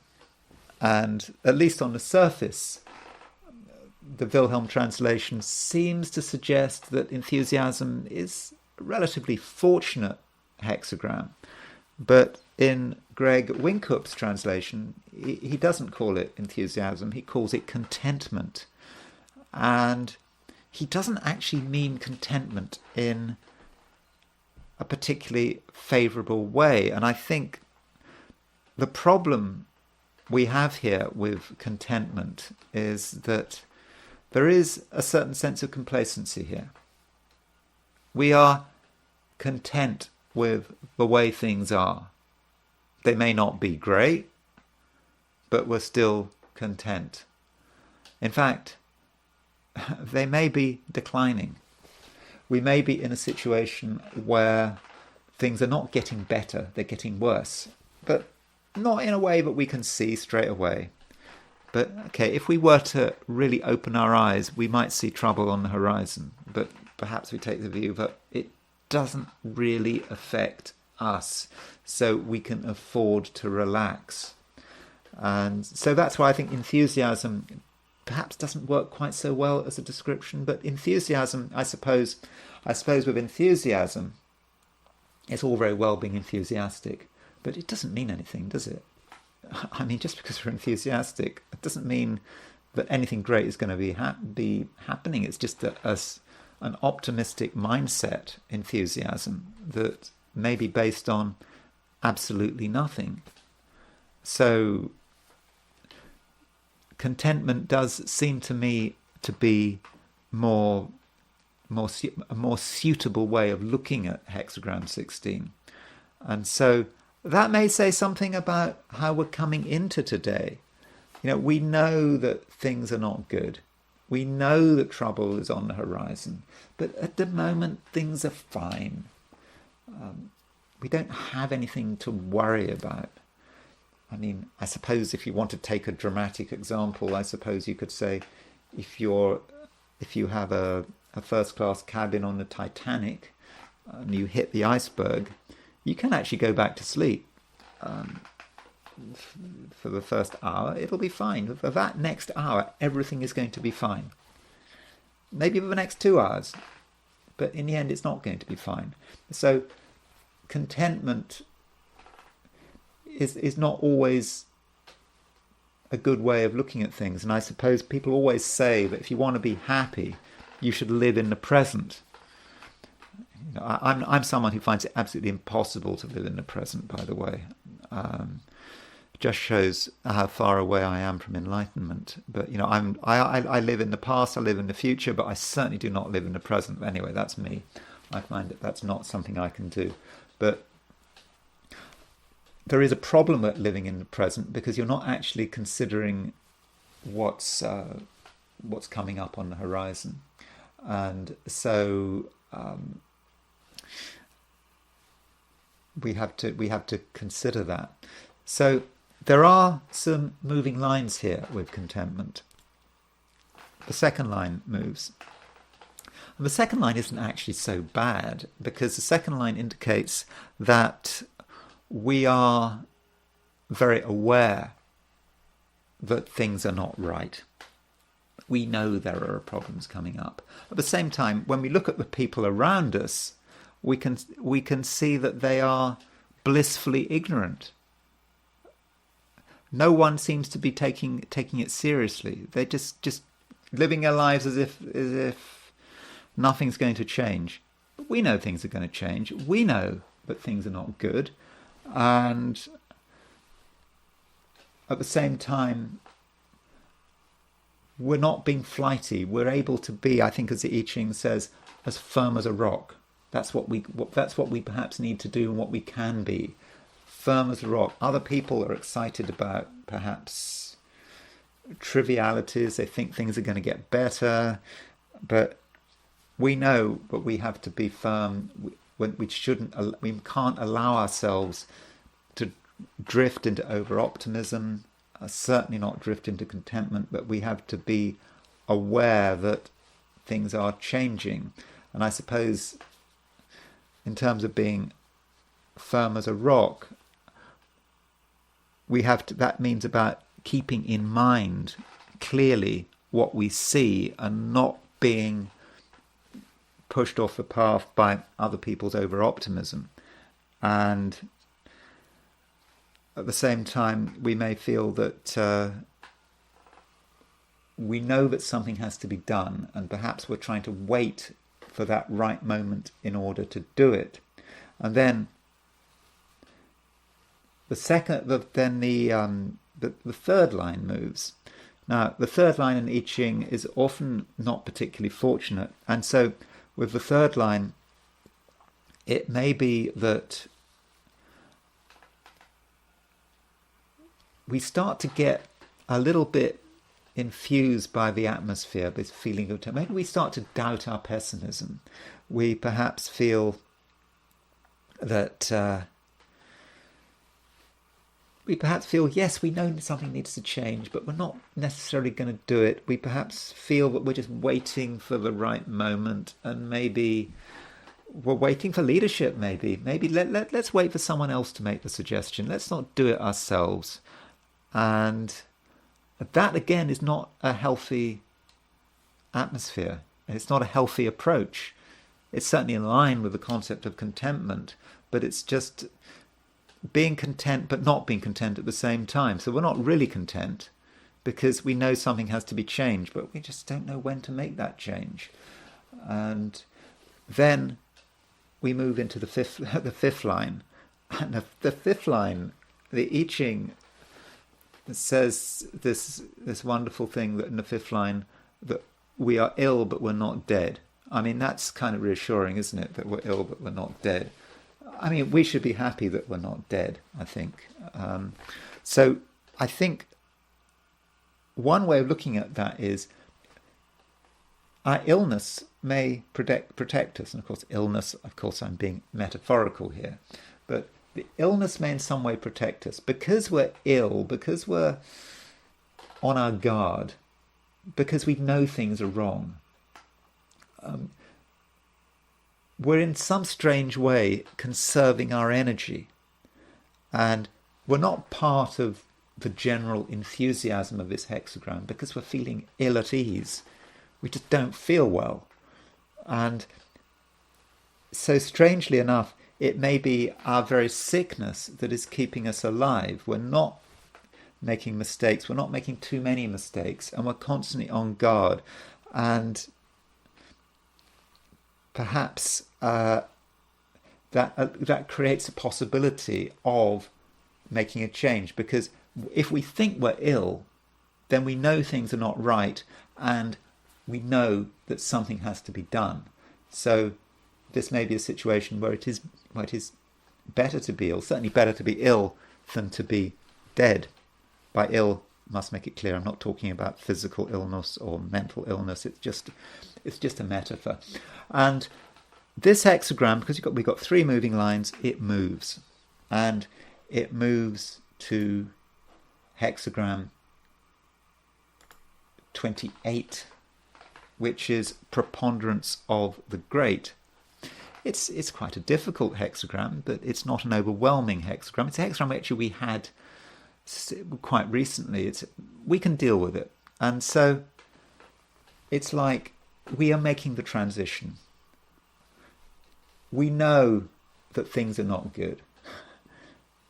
Yeah, it's not just of ourselves, but just with the world in which we are living in. We know that something has to give. And so as a result, we have to take on a burden, preponderance of the great. This is a very large burden. And I think perhaps the burden is made so difficult by the fact that other people are not taking anything seriously. It's us. We're the only ones taking it seriously. Other people just don't seem to see the problem. But we see the problem, and as a result, we have to take on this huge burden, and it's tough. And we might question whether we're actually able to see it through. But the I Ching does tell us with preponderance of the great that we actually are able to see it through. And the key thing is to take this burden and to keep moving. Just keep moving, make slow progress, but eventually we will get there. And I think it may well be about creating a situation in the end where we are protected from the disintegrating forces that are suggested in the previous hexagram, which is hexagram 16. So it seems to be quite a tough day, but it's a day when we have to sort of be prepared to be different, be prepared to be separate, to see things that other people are missing, and be prepared to take the appropriate action. And that's it for the I Ching, and I now want to turn back to the astrology, and I want to look at this stabbing in Southport. Now, I understand this is not a particularly pleasant topic, but I think I need to discuss it. I mean, it has had a big impact on the UK, as far as I can see, from looking at YouTube videos of British news channels and interviews with politicians. You've got Prince William and Catherine making statements. I think you've got the Prime Minister visiting this place. So we do need to understand what is going on, and astrology is not just about sweetness and light, is it? So what I want to start with is just by looking at the chart of the stabbing. I went to Wikipedia and looked at it, just so to remind you what happened. So there was this dance session for children, all of them girls. I think the victims were aged something like between 6 and 11, and it was a Taylor Swift themed dance, yoga, making bracelets thing, the sort of thing I suppose happens in the summer holidays to amuse children. And so the perpetrator, we don't know his name. He was 17 years old. He apparently got in a taxi. He was taken to this place, and he rushed out, went in, did a lot of stabbings, and killed 3 children. And it's a social issue as well, because it's fueled concerns about migration. Even though the 17-year-old, he was born in the UK, I think his parents originally came from Africa, I think Rwanda, but it's all been linked with, for some reason, people have made the connection between that and Islamic terrorism, and I'm not on the surface, I don't quite get why that is the case. Yet at the same time, this 17-year-old had been under the authorities had been observing him, so we don't quite know what's happening. A lot of people are perhaps jumping to conclusions, and there have been I don't know whether riots or gatherings in this place, Southport, and I think that there have been scuffles with the police, and things have been thrown. So it's been very difficult, and so socially, aside from a tragedy, it's socially an important event, and it also links with the fact that a lot of people that in the UK people are very concerned about knife crime. You know, people don't have guns like in the US, but they do have knives, and youth knife crime is something that is apparently really concerning people in the UK, and it doesn't seem that the authorities are doing something about it. It doesn't seem that the authorities are doing anything about it, and the victims of knife crime are very often young people and children. So turning to the actual chart of when this happened. So this is the chart. July 29th, 2024, 11:47 a.m. in Southport, which is in northwest England. It's near Liverpool. And so what strikes one about this chart? Well, I suppose you can see that the South Node is on the ascendant. I mean, I suppose usually when you see South Node on the ascendant, that suggests that it's not great. You don't want to have South Node on the ascendant. I mean, that is, I suppose, the first thing to point out. But it's not immediately associated with attacks or stabbings. Then we've got Moon conjunct Uranus. Now, Uranus is on Algol. That's the first point, very close to Algol. The moon is in the 8th house. The 8th house is, of course, associated with death. And, okay, the moon is 3 degrees off the conjunction with Uranus, but still you have an applying Moon-Uranus conjunction. There is a view that you can actually allow a 5-degree orb with Algol. So you could say that the moon is conjunct Algol, pretty wide conjunction to Algol, but the fact that Uranus is conjunct Algol does perhaps give us a greater sort of Algol feel to this conjunction. So that would certainly fit. Now, as far as hypothetical planets are concerned, I think this is a chart where one might want to look at hypothetical planets. You know, I'm always a bit careful with hypothetical planets because one doesn't want to create so many points that one can read whatever one likes into a chart. It has to be a very, very clear signature, in my opinion. So if we put the hypothetical planets on this chart, so let's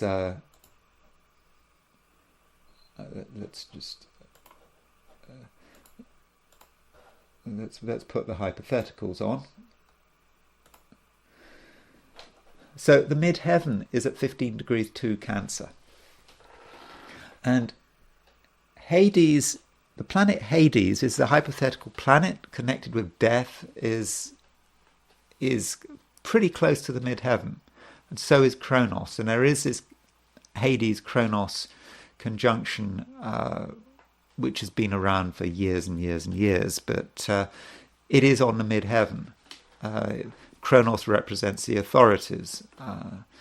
Hades represents death. It is what the authorities are up to. It's perhaps the authorities could be being criticized for being laxed, I suppose you could say that.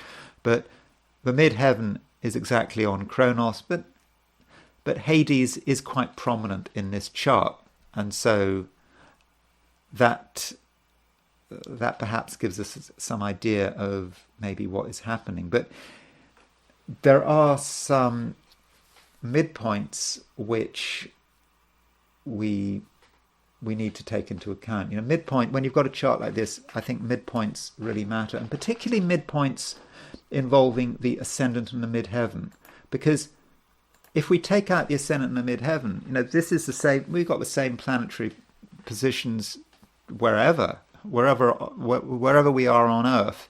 We've got the same planetary positions, but what is the difference between one place and another is the ascendant and the midheaven. So if we create a 90-degree dial, then I think we're going to get a clearer idea about what's actually happening. And in astrology, 2 points when you do, but you really should look at, even if you're not into midpoints, that you should always calculate if you're doing a chart, is always calculate the ascendant midheaven midpoint and the sun-moon midpoint. The sun-moon midpoint, is, as Charles Harvey said in his book, working with his and Mike Harding's book, Working with Astrology, is it's like the cosmic marriage. It's just so important. It just tells us what the event is all about, and so turning to the sun-moon midpoint. So we'll start with the sun-moon midpoint, and so we do.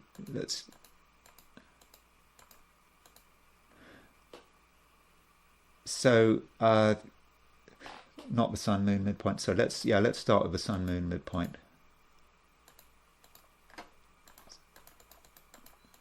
So if there is Neptune right on the Aries point, and you can see there is the sun-moon midpoint. So there's the sun and the moon, and the fact that the Aries point and Neptune are on the sun-moon midpoint is not explaining the precise event in terms of the time and the place, but it's just giving us an idea about what's going on. Neptune is about confusion. It's about people acting perhaps in a sort of fairly unconscious way. You might also think about the mob. There have been these people blaming this event on immigration, the police being attacked. I don't know I have no idea what the situation, why it happened, because we have the information hasn't been really made available yet, as far as I can see. But Neptune on the Sun-Moon midpoint is just saying something about, what happened, the general environment in which this happened. Now, the ascendant midheaven midpoint is more personal. The ascendant midheaven midpoint is the time and the place. And if we look at the ascendant midheaven midpoint,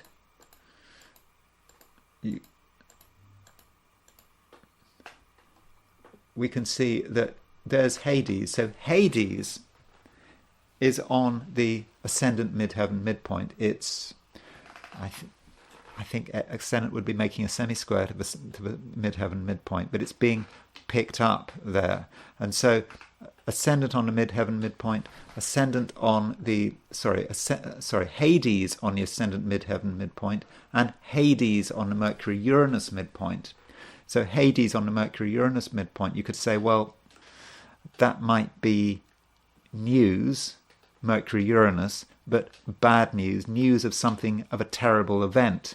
And so that kind of fits. But the ascendant midheaven midpoint is telling us about the time and the place, when it happened. It is about Hades. It's about something dark and unpleasant that has happened. So that is the broad picture about the actual event.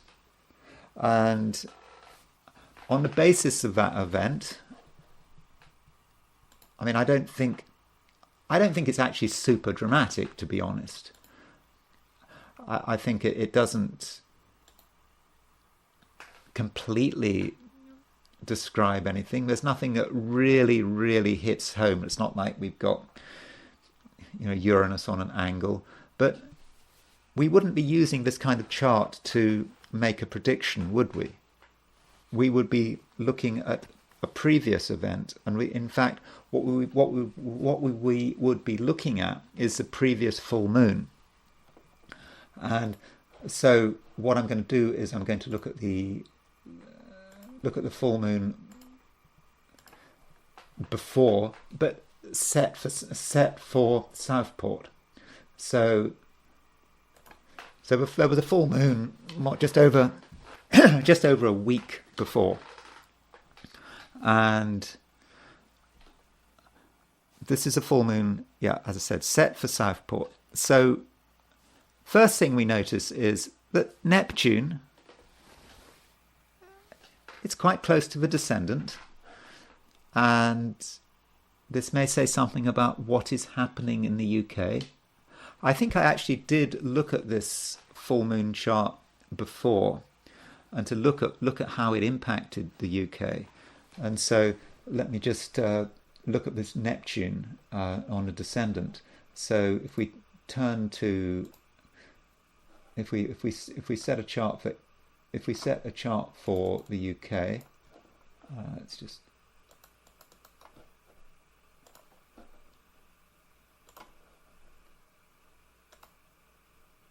See, that is that Neptune line. These are all the places where Neptune was on the descendant. And now, Southport is about here. So it's not exactly there. And I think I did actually look at this chart, and indeed this map, a few weeks ago. And I did point out that this Neptune line was hitting the British Isles. And I sort of thought, well, it might affect Ireland, might affect Wales. I didn't think that it was necessarily going to affect Southport. I mean, Southport is not exactly there. It's not exactly on this line. But perhaps there are other lines that we need to consider. And turning back to this chart, at the time of the full moon, before this stabbing, the ascendant, firstly the ascendant and the midheaven were both at 0 degrees cardinal signs. This is what happens when you have 0 degrees Libra rising. You will also have 0 degrees Cancer on the midheaven. So cardinal signs on the ascendant, cardinal signs on the midheaven, again set for Southport. Then you look at Pluto. So Pluto is at 0 degrees Aquarius. Mars is at 0 degrees Gemini. So at this precise location, at the time of the full moon, there was a grand trine involving the ascendant and Mars and Pluto. So Mars Pluto is about dramatic action. I mean, let me just see what. We've also got midheaven aspecting Mars Pluto. So let's see what Eberton says about ascendant on the Mars Pluto. I'm not saying it's going to fit, but ascendant on the Mars Pluto. It says, Eberton says, daring and temerity, the desire to face danger, an accident. And with the midheaven on the Mars Pluto midheaven, Eberton says, unusual capabilities of advancement in life, self-confidence, ambition, the misfortune to face overwhelming force without power, danger through the intervention of higher power, operation. And then just looking at what Yvette says about this midpoint, I think this is a very clear midpoint. Yvette says about it, he just says to plan with others, to have something in mind. So he doesn't really get the full sense of that Mars-Pluto. But I think with the ascendant on the Mars-Pluto midpoint, I do think we can see that in terms of something dramatic and violent happening. So let's now look at the astrocartography for this again, but this time to use midpoints as well. So turning back to the map, there's England, but this time I'm going to put in, this is going to be full of lines now. So there you see this yellow line. That yellow line is all the places where the ascendant is on the Mars-Pluto midpoint. And that red line is all the places where the midheaven is on the Mars-Pluto midpoint. And if we follow this yellow line up, we actually do see that it pretty much goes through Stockport. So if you use a very detailed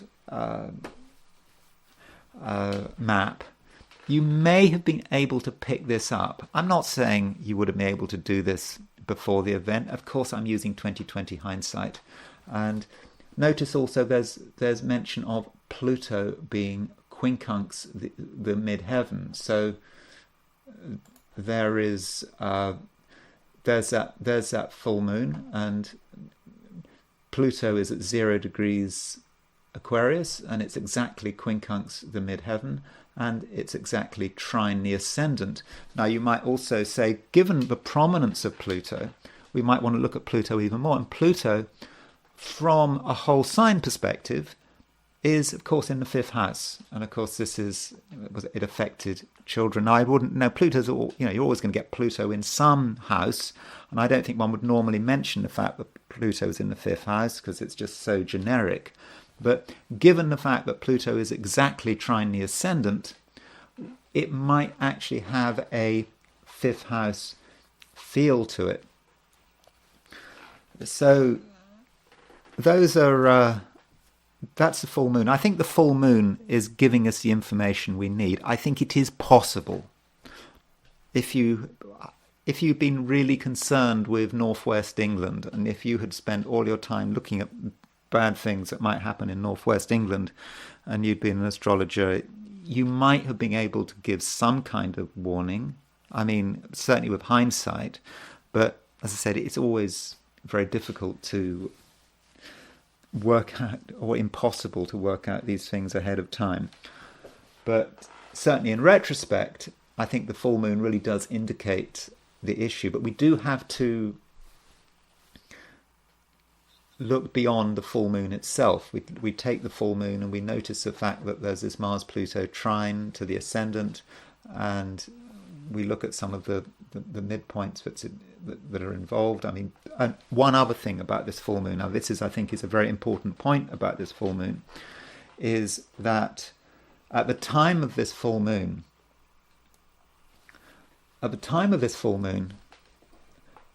Mercury was square Uranus. And remember, Uranus is on Algol. So that's one point to make. And if we look at the ascendant midpoint tree, let me just show you the ascendant midpoint tree.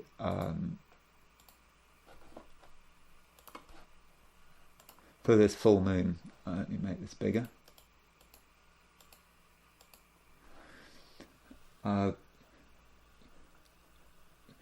We can see that there is ascendant is on the Mars-Pluto midpoint, and the ascendant and the midheaven is also on the Mars-Pluto midpoint. But it's the fact that we have got the full moon. If you look at the sun, the sun is on the Mercury midheaven. His sun is conjunct the Mercury midheaven midpoint, and it's also conjunct the Uranus midpoint, the Uranus midheaven midpoint. And so what's happening is that the sun is bringing together the ascendant and the midheaven and the Mercury-Uranus conjunction. So let me just show you that on a 90-degree dial to really make this point clear. So there's a chart of the full moon. So remember, this is a 90-degree dial. So conjunctions, oppositions and squares are shown as conjunctions. Semi-squares and sesquiquadrates are shown as oppositions. So this is the structure of the new. There's a new moon. There's our full moon. Remember, the sun and the moon are put together because a full moon is an opposition is treated as a conjunction on the 90-degree dial. There's our Mercury-Uranus square. They come together because squares are treated as conjunctions on a 90-degree dial. And there is the ascendant and the midheaven, because they're square, they're treated as conjunction. So the sun, the new moon, is bringing together the Mercury-Uranus conjunction with the ascendant and the midheaven. And so that would be very personal and particular to the location of Southport. So we would have to do a little bit of analysis and a little bit of digging to work out why something bad might happen in northwest England. But I think we could find something. I now want to consider what impact this event had on the UK. So this is the UK chart for, I've taken the England chart, December the 31st, 1066. Now, what we're going to see is not really specific to Southport, but it's just more about what is England experiencing at the moment. What's going on? We've just had an election. I think things are pretty tense in the UK anyway. We've got a new government, and this is just a reminder that at the moment, assuming that we really do have the coronation of William of Conqueror, right? This is the time he was crowned. We've got Neptune conjunct the moon. So the moon represents perhaps the people. Well, it could also be a significator of children. But when you see crowds of people on the street, and it wasn't just in Southport, you've had a similar instance in Leeds. Leeds is a big city in northern England, where there were riots over, I think social services were trying to take some children into care, and there were riots. You can read about them if you want. But so people are on the street. Okay, normally people are on the street. You have riots in the summer. It's a kind of a riot season, you could say. But still, there is a discontent here with Neptune currently on England's moon, which is, of course, the UK's moon. And so that is what England is experiencing roughly at the moment. And so perhaps when Neptune was on the sun-moon midpoint at the time of the stabbing, that particularly affected Britain's moon. Likewise, South Node in Pisces in the 12th house. That's just the sort of chaos, perhaps, that England is spiralling into, and Saturn is conjunct the South Node. So there are a few things in Britain's chart or England's chart, which just tell us about the general environment. Then let's look at some individuals. The first individual I want to look at is the horoscope of Yvette Cooper. So Yvette Cooper is Britain's Home Secretary. So the Home Secretary is, she's in charge of, law and order, prisons, the borders, that kind of thing. I suppose you could call it the Home Secretary, the Minister of Interior. If you've watched the film Clockwork Orange, you'll notice that they don't call the Home Secretary the Home Secretary. It becomes the Minister of the Interior. Anyway, what impact did this have on her? Now, I don't have her time of birth.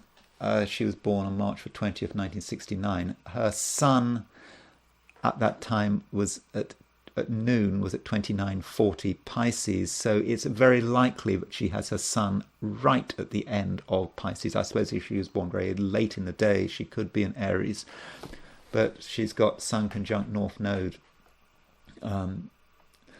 there. So she was interviewed. I think she probably went to Southport, and this is her chart, and this is how it all occurred to her. So remember, her government, they've only just got into power. There was just an election on July the 4th. So in terms of what's happening in terms of law and order, it's not like she can be blamed because she's only been in her job for a few weeks. But still, it's on her plate. Of course, you could, in many respects, blame the Conservatives for any law and order issues currently going on in the UK because they were in power for the last 14 years, and it's only in the last few weeks that they lost power. But so she is in a situation where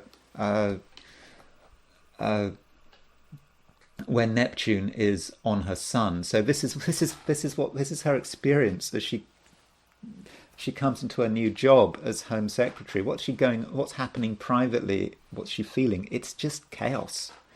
I'm not convinced that she is particularly comfortable with it. I think it is difficult for her. Of course, she's a politician. She's not. We're not. It's not about having any sympathy with her. That's because, if you're a politician, that's what you agree to. And at the time of the stabbing, Black Moon Lilith was at 9 degrees 20 Virgo. So she has her Mars at 9:23 Sagittarius. So Black Moon Lilith was exactly square, true Black Moon Lilith was exactly square her Mars when this happened. And I suppose you could say, now that she is Home Secretary, you could say that in some ways her chart is about, but maybe you can relate it to Britain's security and law and order in Britain now, because she's perhaps personifying it. And so her Mars is being hit by Black Moon Lilith. Now, Black Moon Lilith, by the way, is on the Mars-Jupiter midpoint when the stabbing happened. So that sort of thing. Black Moon Lilith is this dark action, killing children, attacking children, and it's on the Mars-Jupiter midpoint. Mars-Jupiter is not a fortunate energy in many cases, putting huge amount of energy into doing something dark like killing children. And the Mars-Jupiter midpoint was opposition Yvette Cooper's Mars, and Lilith was square her Mars. So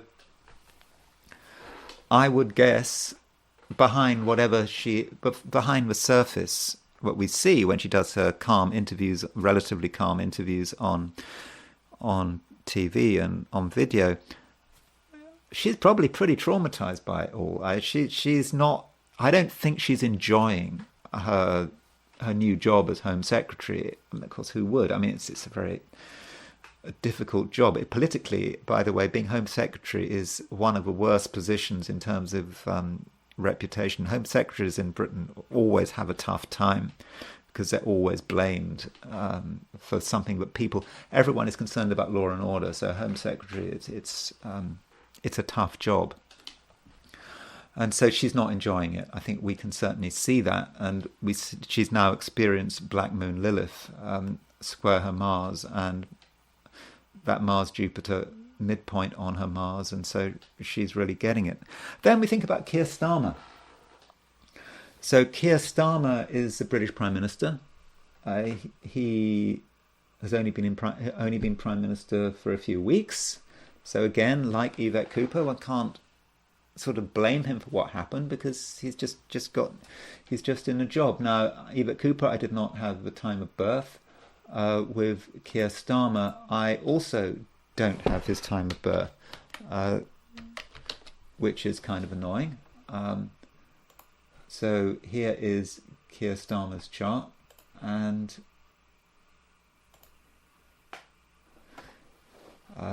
what I'm concerned about is the fact that what I'm concerned about is the transits that he is experiencing. So here's Keir Starmer, and here. So what does it do to him?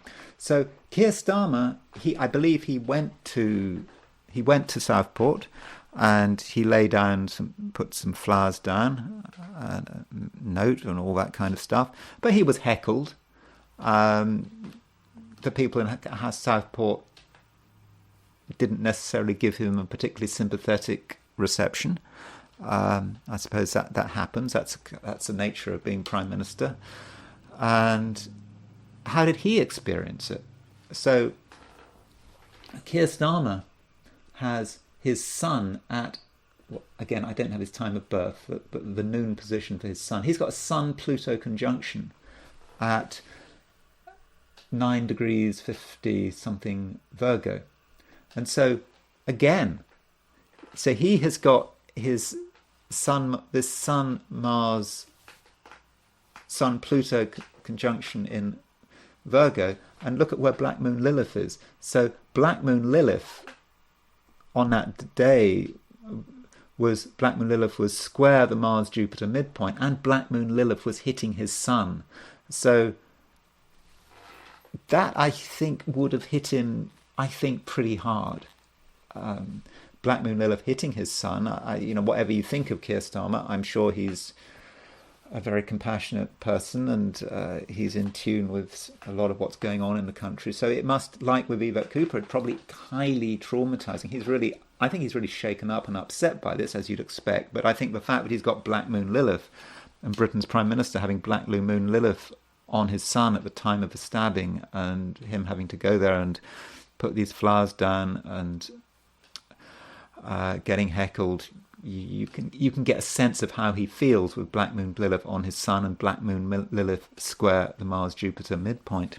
Now, finally, another person who I would guess was really upset by what had happened would, of course, be Taylor Swift. Okay, there's Taylor Swift's chart. And what I'm interested in with Taylor Swift's chart is Mars, which is at 2653 Scorpio. So if you compare Taylor Swift's chart with the stabbings chart, so she had Uranus opposition her Mars on the day of around the time of the stabbing. But that to my mind seems to really, really fit the event. And I think, and also the moon, you can see that the moon at the time of the stabbing was at 23 Taurus. So the moon, over the few hours following the stabbing, where I'm sure she would have found out about it, as she was finding out about it, the moon was making an opposition to her Mars. So essentially that moon-Uranus conjunction was opposition her Mars. And so, in a way, she possibly perceives it as an attack on her. And I think that's perhaps very much part of it. You can see how, again, for her, it must have been really quite difficult. And again, it's shown up in her chart with this Moon Uranus conjunction on her Mars. And I'm just thinking, I suppose if you had a Taylor Swift themed party, should you have been looking at Taylor Swift's horoscope before you had the party? I mean, that would be ridiculous, wouldn't it? But anyway, I just wanted to show that a lot of people were affected by this, and I think in terms of the horoscopes of Yvette Cooper, Keir Starmer and Taylor Swift, we can see a definite lineup here. Okay, sorry I had to talk about something so grim, but I think I had to mention it. I hope you enjoyed this video. Maybe not enjoyed this video, maybe you found the video useful, I hope. And if you did find this video useful, I'd be very grateful if you were to like it. And if you're not subscribed, of course, I'd be super grateful if you were to subscribe. And if you want to buy me a coffee, there is a link in the description. So thank you very much for listening, and I will talk to you again tomorrow.